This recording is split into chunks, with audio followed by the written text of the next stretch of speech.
Welcome to this Positive Living Skills series. This is Dr. Maria Jose Ramirez. Many of us believe that how we respond when a loved one is in distress reflects how strong our relationship is. However, a better predictor of the quality and longevity of our relationship is how we respond when someone shares something that they are happy about. These interactions may seem insignificant. They may take only 2 minutes, but they are very powerful, and that is what I'm going to talk about today.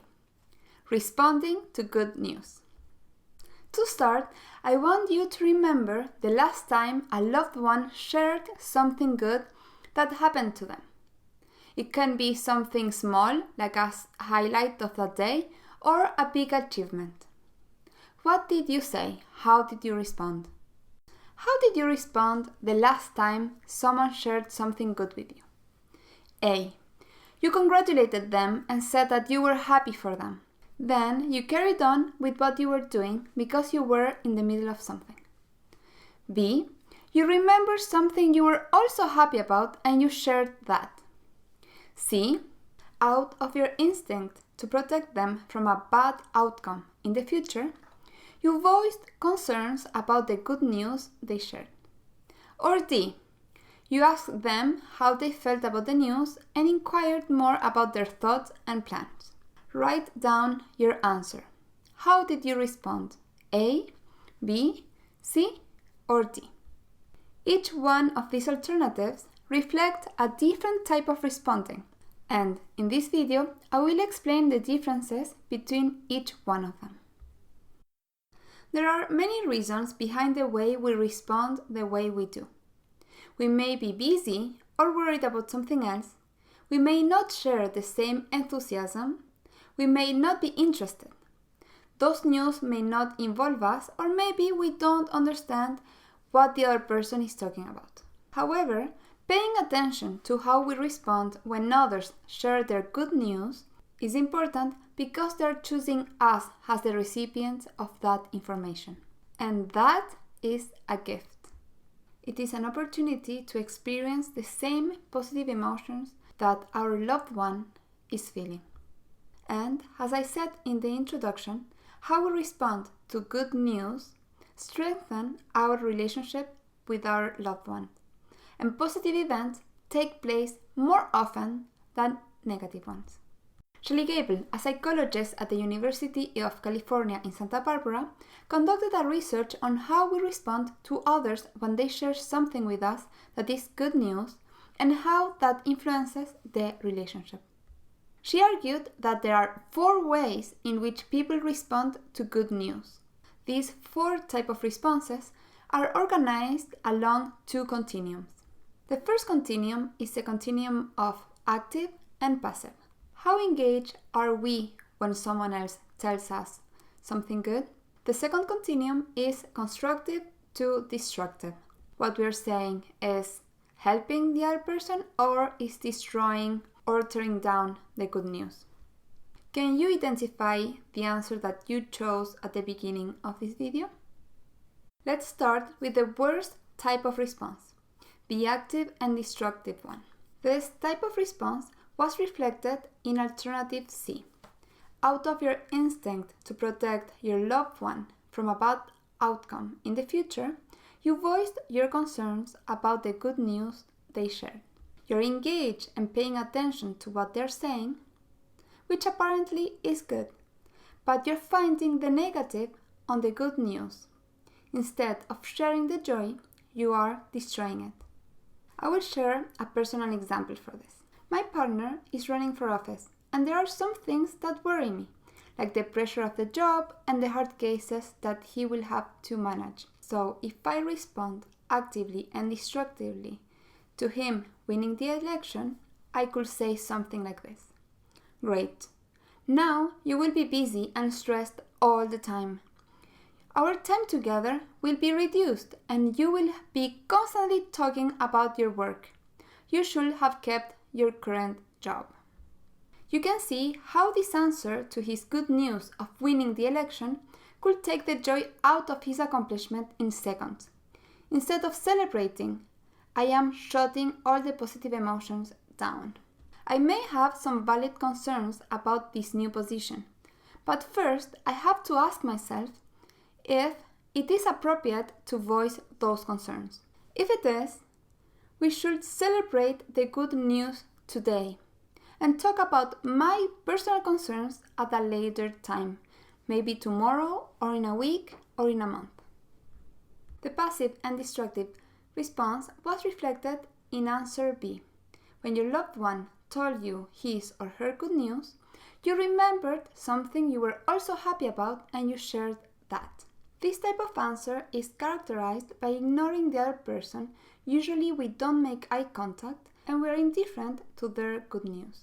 We barely acknowledge what they said, maybe because we were doing something or thinking about something else, which kills the conversation. In the same example that I was using before, a passive and destructive response will be to start talking about how good I felt when I received my PhD last year in response of he telling me about winning the election.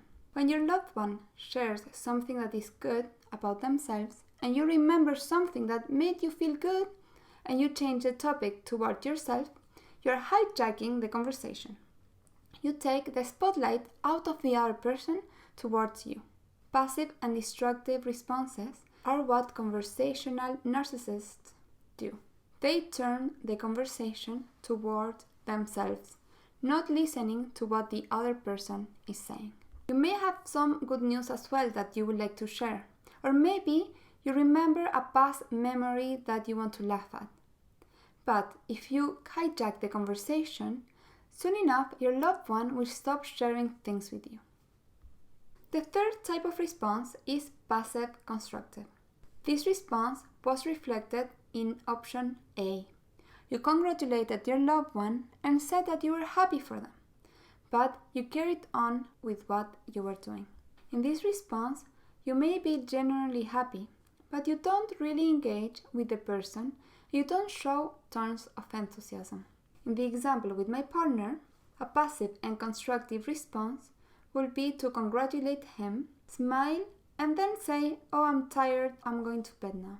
I did not destroy the positive feelings in my partner, but I didn't help to foster them either. In this response, I acknowledge the good news, but it fades out. The fourth type of response, and the one that will strengthen our relationship, is the active and constructive one, which was reflected in option D. You asked your loved ones how they felt about the good news and inquired more about their thoughts and plans. In this response, you show energy and you're enthusiastic. You let the person know that you are supportive of them. You don't only congratulate them or say that you're happy for them, but you inquire more on the good news. You say things like, "Tell me more. How are you feeling? How was it? Were you expecting it? What do you think you will do now? What are your plans? And how would you like to celebrate?" With this response, you keep the spotlight on your loved one and you make the light even brighter. With your questions, you help the other person to relieve the good news, feel the positive emotions all over again, and you even increase them because you unwrap the gift that they're giving you with them. When you respond actively and constructively, you become a joy multiplier. This response makes both of you happier and the relationship gets stronger and more resilient because it prolongs and enhances the experience. In my example, when my partner wins, I will ask him how does he feel if he is able to recognize how all his efforts and struggles paid finally off. I will ask him about his plans, what he wants to do now, and I will listen to what he has to say and what is the best part of this for him.